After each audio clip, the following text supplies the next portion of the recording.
Hello दोस्तों, कैसे हैं आप सभी। अगर अभी तक आपने मेरे चैनल को सब्सक्राइब नहीं किया तो प्लीज जल्दी से कर लीजिए। तो कहानी की शुरुआत में हम एक टर्की साइंटिस्ट सेबास्टियन को देखते हैं जो अपने कंप्यूटर में कोई प्रोजेक्ट बना रहा था, लेकिन वो बार बार फेल्ड हो जाता था। तभी उसकी नजर सामने वाले घर में जाती है जिसमें एक लड़की अपने कपड़े चेंज कर रही थी। सेबास्टियन उसे बड़े आराम से देखने लगता है, लेकिन वो लड़की भी अपना पर्दा लगा लेती है और सेबास्टियन के हाथ फिर से ठेंगा लग जाता है। लेकिन तभी उसके दिमाग में एक आइडिया आता है और वो जल्दी से अपने कंप्यूटर में फिर से काम करने लग जाता है और फाइनली उसने इस बार अपना प्रोजेक्ट बना ही लिया। जिसके बाद वो लिंडा को कॉल लगाता है और उसे बताता है कि मैंने फॉर्मूला बना लिया है, तुम जल्दी से सबको लेके लैब में आ जाओ। फिर सेबास्टियन भी अपने लैब की तरफ निकल जाता है जहां सभी लोगों ने पहले से ही सारा इंतजाम करके रखा था। दरअसल सेबास्टियन और उसकी टीम इंसानों को गायब करने वाली दवाई पर काम कर रही थी और उन सभी ने किसी को गायब करने की दवाई बना ली थी, लेकिन वे लोग उन्हें वापस विजिबल करने की दवाई नहीं बना पा रहे थे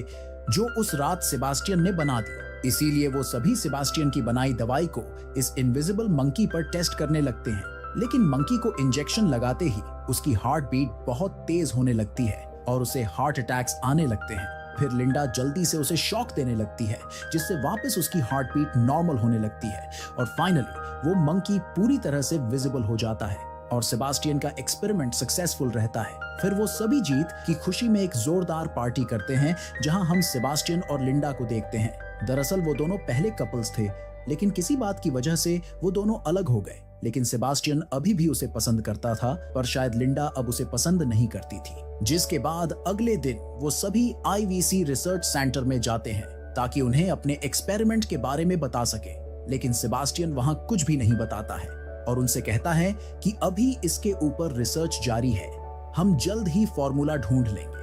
फिर बाहर आते ही लिंडा और मैथ्यू तो काफी गुस्से में उससे पूछते हैं कि हमने तो फॉर्मूला बना लिया है ना, फिर तुमने उन्हें बताया क्यों नहीं। जिस पर सेबास्टियन उन्हें समझाता है कि अगर मैंने उन्हें इसके बारे में बता दिया तो वो हमसे फॉर्मूला लेके हमारी छुट्टी कर देंगे और खुद सारा क्रेडिट खा जाएंगे, इसीलिए मैं इसे खुद अपने ऊपर एक्सपेरिमेंट करके सबको बताऊंगा। जिसके बाद वो तीनों वापस अपने लैब में आ जाते हैं और बाकी डॉक्टर्स से झूठ बोलते हैं कि हमें इसे इंसानों पर यूज करने की परमिशन मिल गई है, लेकिन वो सभी अभी भी इसके खिलाफ थे। पर सेबास्टियन इसे खुद अपने ऊपर टेस्ट कर रहा था, इसीलिए वो सभी मान जाते हैं। जिसके बाद हम लिंडा को देखते हैं जो मैथ्यू के साथ अपनी रातें रंगीन कर रही थी, क्योंकि अब वो मैथ्यू से प्यार करती थी, इसीलिए उसने सेबास्टियन को उस दिन मना कर दिया था। लेकिन सेबास्टियन को अभी इसके बारे में कुछ भी नहीं पता था। खैर, जिसके बाद हम अगले दिन देखते हैं अब सेबास्टियन अपना फॉर्मूला अपने ऊपर ही टेस्ट करने जा रहा था। फिर सभी लोग फार्मूले को रेडी कर लेते हैं और सेबास्टियन खुद ही उस इंजेक्शन को अपने अंदर लगा देता है, जिसके तुरंत बाद ही उसकी पूरी बॉडी में बहुत दर्द होने लगता है और धीरे धीरे उसकी खाल गायब होने लगती है और थोड़ी देर बाद ही सेबास्टियन पूरी तरह से गायब हो जाता है और फाइनली उसका फॉर्मूला इंसानों पर भी सक्सेसफुल रहता है। लेकिन ह्यूज अमाउंट ऑफ पेन की वजह से सेबास्टियन कुछ घंटों के लिए बेहोश हो जाता है। फिर करीब 17 घंटों बाद उसे होश आ जाता है और अब वो पूरी तरह से इनविजिबल हो चुका था। उसकी आवाजें तो सबको सुनाई दे रही थी, पर वो किसी को दिखाई नहीं दे रहा था। जिसके बाद रात को वो सभी लैब से चले जाते, लेकिन रोजिया सेबास्टियन की देखभाल के लिए वहीं पर रुक जाती है। उधर सबके जाते ही सेबास्टियन उठ जाता है और वो रोजिया के पास आकर उसके कपड़े उतारने लगता है। तभी रोजिया उठ जाती है और उसे लगता है कि ये हरकत जरूर सेबास्टियन ने ही की है, पर जब वो देखती है तो सेबास्टियन तो आराम से सो रहा था। जिसके बाद अगले दिन वो लिंडा और मैथ्यू को इसके बारे में बताती है, पर उन्हें इस पर बिल्कुल भी यकीन नहीं होता। फिर ईएनए वॉशरूम के लिए जाती है, पर उसे भी ऐसा लगता है कि शायद यहाँ उसके अलावा और कोई भी है, इसीलिए वो नाइट विजन ग्लास लगा के इधर उधर देखने लगती है, लेकिन उसे वहां पर कोई नहीं दिखता। जिसके बाद वो सभी आपस में बातें करने लगते हैं कि गायब होके कोई आदमी क्या कुछ नहीं कर सकता। अब तो मुझे बाथरूम जाने में भी डर लगने लगा है और उन्हें लगता है कि शायद सेबास्टियन के मन में बुरे ख्यालात हैं। फिर वो सभी वहां से चले जाते हैं, लेकिन साला हरामी सेबास्टियन वहीं बैठकर ये सब सुन रहा था। जिसके बाद हम लिंडा को देखते हैं, वो लैब में अकेले अपने किसी प्रोजेक्ट पर काम कर रही थी। तभी पीछे से सेबास्टियन वहां आ जाता है और वो लिंडा को किस करने लगता है और उसे साथ में रातें रंगीन करने के लिए कहता है, पर लिंडा उसे मना करके वहां से चली जाती है क्योंकि वो तो अब मैथ्यू से प्यार करती थी। जिसके बाद अगले दिन आज सेबास्टियन को वापस विजिबल करने का दिन था, इसीलिए वो सभी लोग फिर से उसे इंजेक्शन लगा देते हैं। जिससे फिर से उसकी पूरी बॉडी में बहुत दर्द होने लगता है। लेकिन वो वापस विजिबल नहीं हो पा रहा था और उसकी हार्ट बीट धीरे धीरे बंद हो रही थी और थोड़ी देर बाद वो फिर से गायब हो जाता है। यानी इसका मतलब ये है कि उनका एक्सपेरिमेंट फेल हो गया है और अब सेबास्टियन इनविजिबल ही रहेगा। जिसके बाद वो सभी एक ग्लू पेस्ट बना के उसे सेबास्टियन के ऊपर लगा देते हैं ताकि इसकी वजह से वो सबको दिखाई दे सके। जिसके बाद वो सभी वापस न्यू फॉर्मूला बनाने में लग जाते हैं, लेकिन हर बार वो फेल हो जाते थे। उधर इस हालत में सेबास्टियन को पूरे 10 दिन हो चुके थे और अब वो इससे बहुत परेशान हो चुका था, क्योंकि इस हालत में वो ना ही कहीं बाहर जा सकता था और ना ही लैब में कहीं घूम सकता था, क्योंकि उसने ये सब बिना परमिशन के किया था। अब एक दिन उसका दिमाग बहुत ज्यादा खराब हो जाता है, इसीलिए वो सबके वहां से जाने के बाद मार्टिन से कहता है कि मैं थोड़ी देर के लिए बाहर जा रहा हूं। पर मार्टिन उसे बाहर जाने से मना करता है, लेकिन उस लैब का हेड तो सेबास्टियन ही था, इसीलिए वो उसे नहीं रोक पाता और उसके बाहर जाते ही वो जल्दी से लिंडा और मैथ्यू को कॉल करके इसके बारे में बता देता है। उधर सेबास्टियन अपने घर पर आ जाता है, जहां उसकी नजर फिर से उस सामने वाले घर में जाती है, जहां वही लड़की फिर से अपने कपड़े चेंज कर रही थी। अब सेबास्टियन की नजर काफी सालों से उस पर थी, इसीलिए उसके मन में हवस जागने लगती है और वो अपने इस रूप का फायदा उठाने की सोचता है। उधर जैनी नहा रही होती है, तभी कोई उसकी डोरबेल बजाता है, लेकिन जब वो बाहर देखती है तो वहां पर कोई भी नहीं था। फिर दोबारा कोई डोरबेल बजाता है, इसीलिए वो जल्दी से गेट खोल के चेक करने लगती है, मगर इस बार भी उसे वहां पर कोई नहीं दिखता। लेकिन उधर से साला हरामी सेबास्टियन गायब होकर उसके घर के अंदर आ जाता है। अब जेनी को बार बार यहाँ किसी के होने का एहसास हो रहा था, लेकिन इससे पहले उसे कुछ समझ आता, सेबास्टियन उसे पीछे से दबोच लेता है और वहीं पर उसकी बजाने लगता है। दूसरी तरफ लिंडा उसे ढूंढती ढूंढती उसके घर में आ जाती है।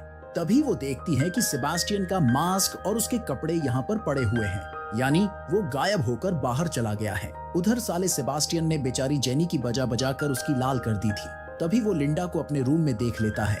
इधर लिंडा मैथ्यू को जल्दी से यहाँ आने के लिए कहती है, इसीलिए मैथ्यू सभी को बेहोशी वाली गन दे देता है ताकि जिसे भी सेबास्टियन दिखे वो उसे शूट करके बेहोश कर सके। लेकिन तभी वहां पीछे से सेबास्टियन आ जाता है और उन सब की ये बातें सुन उनसे कहता है कि मैं इस प्रोजेक्ट का लीडर हूँ, इसीलिए मेरा जो मन करेगा मैं वही करूंगा, तुम लोग मुझे बाहर जाने से नहीं रोक सकते।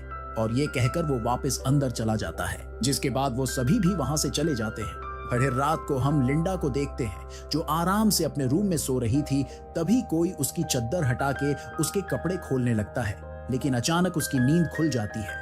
दरअसल वो बस सपना देख रही थी। जिसके बाद लैब में मैथ्यू सबको बुलाता है, क्योंकि उसने सेबास्टियन को वापस विजिबल करने का फॉर्मूला बना लिया था, लेकिन लास्ट टाइम पर वो अनस्टेबल हो जाता है और उसका फॉर्मूला बेकार हो जाता है, जिससे सेबास्टियन काफी गुस्से में वहां से चला जाता है।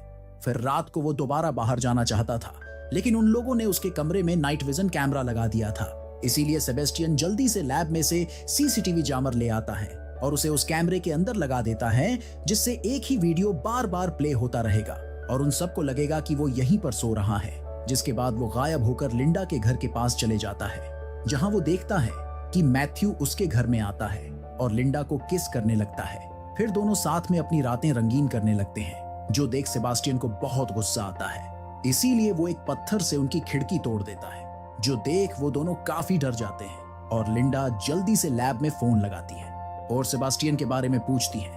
पर मैक्स उसे बताता है कि वो तो अपने कमरे में ही सो रहा है, मैं उसे देख सकता हूँ।